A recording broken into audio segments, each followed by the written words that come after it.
Bonjour à tous, alors aujourd'hui nous voici avec le concours Tessia 2022, l'exercice 7 du sujet Maths Expert, les polyominoes plutôt. Donc ce sont des assemblages de carrés, donc ici des carrés qui sont bien collés les uns aux autres par un côté. D'accord. Ça veut dire qu'ici on donne un exemple tout de suite du numéro 2 qui n'est pas ce qu'on peut appeler un polyomino, puisqu'ici on a deux carrés qui sont collés uniquement par un sommet. Voilà. Ensuite, on considère que deux assemblages définissent le même polyomino si on peut transformer l'un en l'autre à l'aide donc de symétrie, rotation, translation. C'est le cas ici des polyomino 3 et 4. On peut passer du 3 au 4 en faisant donc une rotation pour le mettre à plat et ensuite on fait une symétrie. Donc voilà. C'est à vous de voir un petit peu à chaque fois quelles sont les transformations qui permettent de passer de l'un à l'autre. L'objectif, ça va être évidemment de compter combien il existe de polyomino à 3 cellules, 4 cellules, etc. Donc, ici, on est parti. Combien existe-t-il de polyomino à 3 cellules? Alors, déjà, on va prendre notre première cellule. On en met une deuxième. Alors, on va la mettre ici. Et ensuite, la troisième. Alors là, on a un premier choix qui serait de faire ceci. Donc, voilà. Ça fait déjà un polyomino. Ensuite, on repart donc sur nos deux cellules comme ça. Là, on n'a pas le choix. Même si vous les mettez à plat, ça revient au même. Et donc ici, qu'est-ce qu'on a comme choix? En bas, ça donnerait la même chose. Donc, on a ceci. Alors après, tous ceux que vous pouvez faire sont les mêmes. Pourquoi? Par exemple, si vous choisissez de mettre le carré ici, vous passez de l'un à l'autre par une symétrie axiale. Donc, c'est pas bon. Si vous mettez le carré ici, eh bien, vous obtiendrez celui-ci par une rotation. D'accord? Et si vous le mettez ici, vous obtiendrez celui-ci par une rotation ici. Donc de toute façon, dans tous les cas, vous-même, si vous le mettez là, c'est aussi une rotation. Vous pouvez tourner pour obtenir celui-là. Donc il existe uniquement deux polyomino à 3 cellules. Donc, réponse 2. Polyomino à 4 cellules. Alors, on peut partir de ceux qu'on a déjà à 3 cellules. D'accord? Ici, on a celui-là. Donc si je rajoute un peu, on a la première version ici. Ensuite, qu'est-ce qu'on peut faire d'autre? On peut mettre le carré ici, ça fait déjà 2. Alors il y a des versions ici, par exemple, si on met le carré là, vous obtenez celui-ci par une symétrie. Si je le mets en bas, ça sera rotation, symétrie. Donc ici, le carré, on ne va plus le mettre en haut ni en bas. Donc autre possibilité, c'est ici. Voilà. Bon, il n'y en a pas d'autres, parce que si vous le mettez à droite, c'est le même que celui-ci par une symétrie. Donc il y a pour l'instant 3. Ensuite, je pars de la cellule, des 3 cellules qui sont comme ceci. D'accord? Alors là, qu'est-ce que je peux faire? Premièrement, si je rajoute en haut, ici, ça ne va pas, je retombe sur celui-là. Si je rajoute en bas, je retombe sur l'autre. Si je rajoute ici, je tombe sur celui-ci. Donc je vais mettre des points à chaque fois que j'ai éliminé. Donc un que je n'ai pas compté, c'est si je rajoute donc en haut. Donc ça c'est parfait. Vous avez celui-ci, d'accord? Ensuite, donc on continue. On a testé ça, ça. Celui-ci, si je rajoute là, c'est le même que celui-ci, en tournant. Donc c'est testé. Celui-ci, c'est le même que là. Si je mets ici, j'obtiens un carré. Ah, là, on va le compter. Donc un carré. Voilà. Ensuite, ici, on retombe sur celui-ci. Et donc, on a tout compté. Donc, on en a ici 1, 2, 3, 4, 5. Il y a 5 polyomino à 4 cellules. Maintenant, on s'attaque au nombre de polyomino à 5 cellules. Alors, je vais prendre les 5 précédents et on va regarder si on ne peut pas faire plus. Donc ici, où est-ce que je peux mettre le carré? Donc je peux le rajouter ici. Donc ça m'en fait un. J'aurais pu le rajouter ici. Alors si je le rajoute après, soit là, là ou là, je reviens sur le même. Donc je peux le rajouter après un peu plus bas, ici. Ça veut dire qu'après, si je le rajoute ici, ici ou ici, c'est le même que celui-ci par une rotation, une symétrie. Et ensuite, donc j'en ai que 3. Maintenant avec le polyomino suivant, donc 3, 1. Alors qu'est-ce que je peux rajouter? Donc première chose, on va commencer en haut. On peut faire celui-ci. Alors le problème, c'est qu'on l'a déjà celui-là, d'accord? Donc ça ne va pas.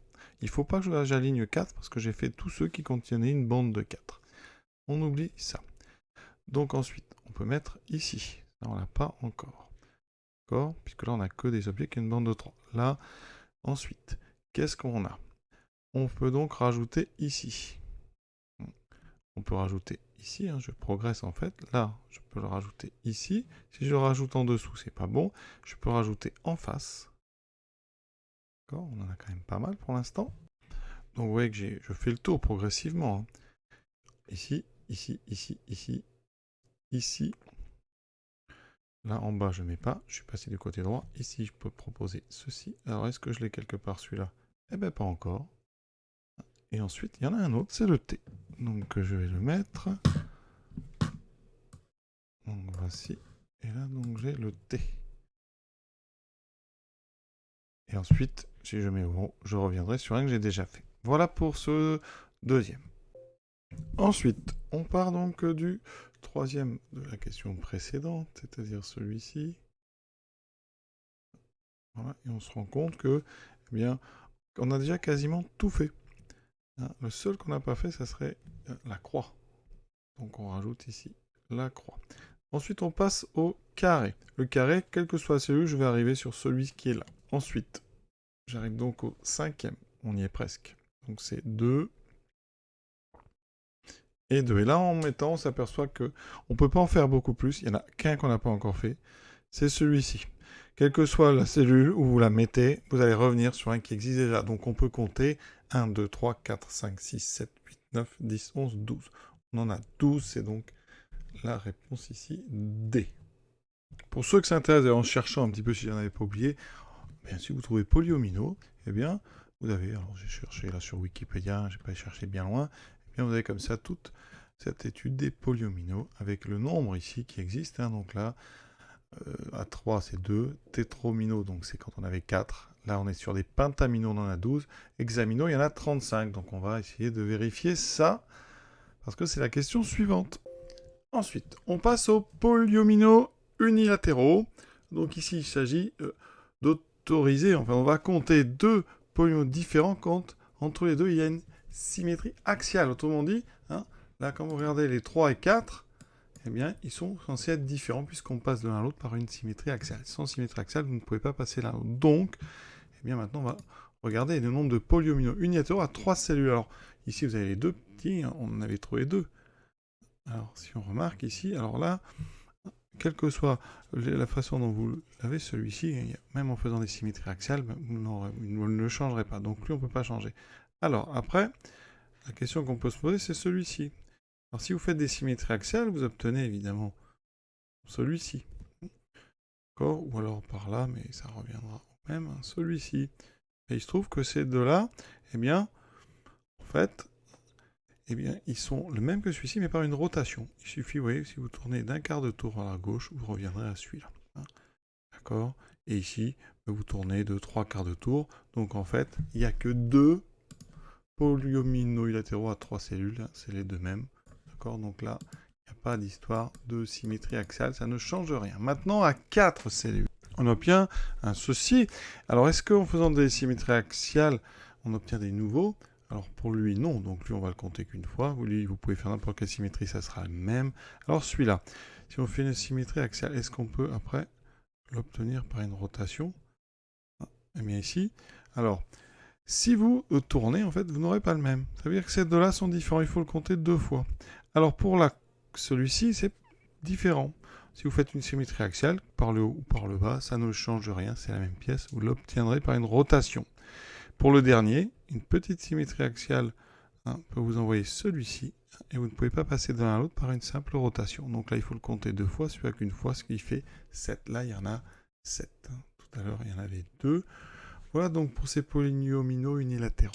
Maintenant, on s'attaque au nombre de polyomino unilatéraux à 5 cellules. Alors, on en avait trouvé 12. Et parmi ceux-là, il va falloir voir lesquels peuvent nous en amener d'autres par symétrie axiale. Donc, alors pour la barre de 5, là, il n'y a pas de symétrie possible, qui amènerait une autre. Donc, par contre, pour le L, donc effectivement, si vous prenez ça, vous ne pouvez pas obtenir l'autre autrement que par une symétrie axiale. Il y a forcément une symétrie quelque part. Pour le suivant, c'est pareil. Voilà, celui-là, si vous mettez le carré de l'autre côté, vous ne pouvez pas obtenir celui-là par une rotation ou par une translation. Ici, celui-là, par contre, que vous l'écrivez, vous le dessinez dans un sens ou dans l'autre, ça ne change rien. Hein. Si vous le mettez comme ça vers le haut, eh bien, vous pouvez le faire tourner, vous reviendrez sur celui-ci. Donc pas de problème. Celui-ci, alors effectivement, il faudra rajouter l'autre. Donc sont symétriques comme ceci, parce que ça, mais vous pouvez faire tourner, vous n'obtiendrez jamais celui-là. Celui-ci, eh bien effectivement, si vous mettez le carré de l'autre côté, eh bien c'est pareil, il faut le compter, donc ça fait déjà 4 de plus. Celui-ci, si vous prenez son symétrique de par un côté ou de l'autre, vous obtiendrez quelque chose que vous pouvez réobtenir par rotation. Celui-ci, hein, évidemment avec sa dissymétrie 3, 2, eh bien, il va falloir le compter 2 fois. Pour les autres, ici, c'est assez symétrique, donc la croix, le W. Pour le S, il va falloir prendre le S symétrique.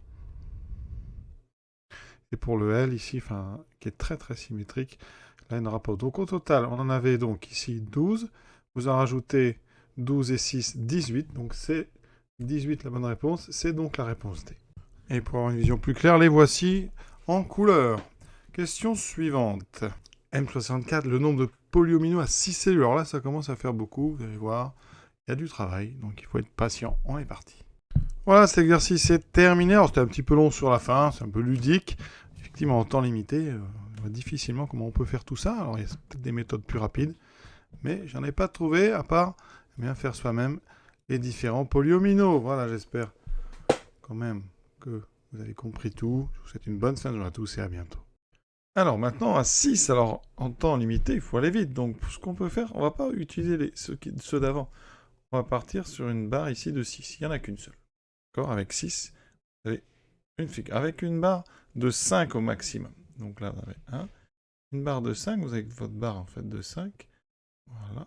4 et 5. Qu'est-ce que vous pouvez faire ? Vous pouvez rajouter. Donc on ne met pas là, parce que c'est celle d'avant. Donc on n'allonge pas la barre, on interdit. Donc soit vous mettez ici, ça en fait 1. Soit ici, soit ici. D'accord ? Ça vous fait apparaître donc 3 possibilités. Donc celle-ci, 3, 4, donc 5, celle-ci, et ensuite celle-ci. Donc là, on en a 3. Et maintenant, on met au maximum quelque chose de longueur 4. Et là, on en a 2 à mettre. Si on met une barre de 4, on va en trouver 12. Je vous le dis, alors, on les met d'abord les deux collés. Ensuite, les deux légèrement espacés. Les deux espacés un peu plus. Ça, ils sont tous du même côté. Maintenant, des côtés différents. Donc, on a ceci, cette possibilité-là. Ensuite, celui-ci, avec cette possibilité-là. Et celui-ci, avec cette possibilité-là. Maintenant, on a fait toutes les possibilités. Alors, j'en ai oublié une, pardon. Celui-ci et celui-ci. Là, j'ai exploité toutes les possibilités avec un carré en haut. Donc maintenant, je le décale. Donc j'ai une première possibilité ici, d'accord ? Ensuite, je le décale. Alors, à côté, j'ai fait ici, je retrouve celui-ci. En face, je l'ai déjà fait. Par contre, je n'ai pas encore fait ici. Maintenant, j'ai celui-ci, ici. On obtient ensuite, alors, celui-ci, si je mets là, j'ai déjà fait. Donc là, il n'y en a pas d'autres. Et maintenant, il faut penser à donc une bande de 4, mais aussi ça peut partir, une fois que j'en ai mis un, ça peut partir sur le côté, comme ceci. Et oui. Et si j'en ai mis un, ça peut aussi partir sur le côté, comme ceci. Donc ça fait 2 de plus. Est-ce qu'il y en a d'autres ? Et il y en a un dernier, donc ça serait, donc, en jaune toujours, on part d'ici, et on se développe un peu par là, mais 2 fois. D'accord ? Donc, finalement j'en ai 1, 3, et maintenant j'en ai ici 13. On continue. Maintenant, j'autorise au maximum une bande de 3. Donc, j'en ai mis beaucoup. On verra combien. Alors, déjà, si je mets une bande de 3, si je mets 2 bandes de 3, alors l'autre bande de 3 peut être ici. Voilà. Ensuite, on peut avoir... Alors, il faut essayer de ne pas en oublier. Donc, l'autre bande de 3 peut être comme ceci. Jamais horizontale. Alors, comme ceci. Voilà, on a déjà 3 avec une bande qui bouge en haut. Alors, ensuite, on va peut-être procéder un peu... exhaustif, donc je mets 2 ici. Qu'est-ce que j'ai comme possibilité ? Donc à côté, je l'ai fait, c'est au-dessus. À droite, je l'ai fait, c'est au-dessus. Je peux mettre ici. Pas mal. Ensuite, si j'en mets 2 ici, qu'est-ce que j'ai ? J'ai fait donc à droite, en haut, j'ai pas fait ici. Ça, c'est pas le même. D'accord ? Ensuite, on continue. 2 comme ceci. Au-dessus, voilà, là j'ai tout fait. Donc on peut mettre en face. Donc là, vous allez avoir celui-ci, qu'on n'a pas encore. Ici, vous aurez celui-ci. Après, c'est difficile de repérer si on l'a pas déjà. Un seul d'un côté, deux de l'autre, on l'a pas. Ensuite, c'est comme ceci, hein, j'avance progressivement. Ici, un carré avec 2, on l'a pas non plus, donc c'est pas mal tout ça. Donc 2 ici, alors ici on a dit non, et là on a dit non. Donc on les a tous faits. Donc maintenant, on va plus mettre 2 ici. On va mettre, par exemple, comme ceci. Et donc on va... Alors au milieu, c'est déjà fait.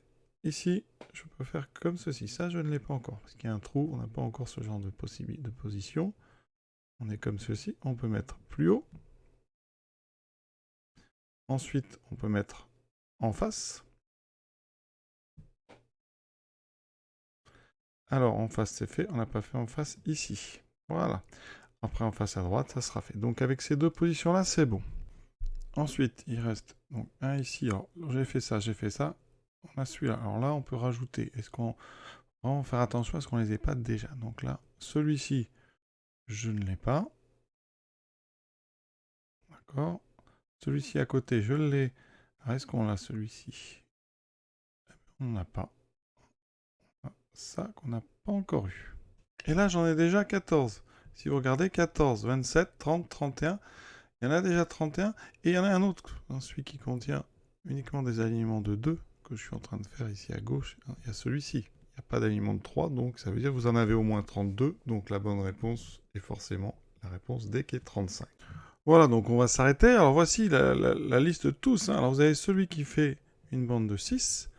Ensuite, vous avez les 3 qui ont une bande de 4. Ensuite, toute une série ici, donc qui va de là, alors qui ont une bande de 4 au maximum, donc ça s'arrête là. Voilà. Donc on avait 3, 6, 8, 10, on en a 13. Et ensuite, les autres, alors il en reste. Alors il y a celui qui est des bandes de 2, et après ceux qui ont que des bandes de 3. Donc il y en a 1, 2, 3, 4, 5, 6, 7, 8, 9, 10, 11, 12, 13, 14.